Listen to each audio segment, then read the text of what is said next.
Good morning. It's July 5th. Our text this morning is Romans 1:7 and the little phrase, called to be saints. We are very apt to regard the apostolic saints as if they were saints in a more special manner than the other children of God. All are saints whom God has called by his grace and sanctified by his Spirit. But we are apt to look upon the apostles as extraordinary, scarcely subject to the same weaknesses and temptations as ourselves.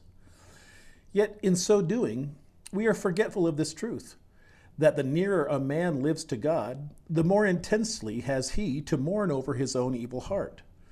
And the more his master honors him in his service, the more also does the evil of the flesh vex and tease him day by day. The fact is, if we had seen the Apostle Paul, we should have thought him remarkably like the rest of the chosen family.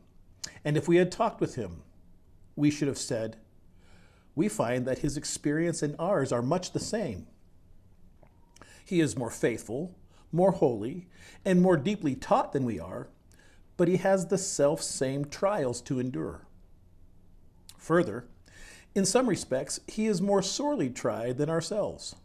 Do not, then, look upon the ancient saints as being exempt either from infirmities or sins, and do not regard them with that mystic reverence which will almost make us idolaters.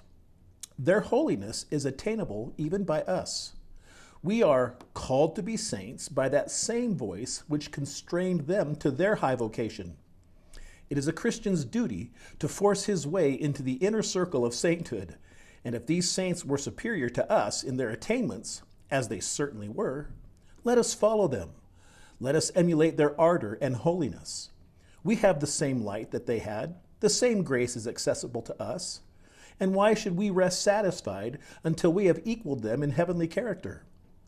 They lived with Jesus. They lived for Jesus. Therefore, they grew to be like Jesus.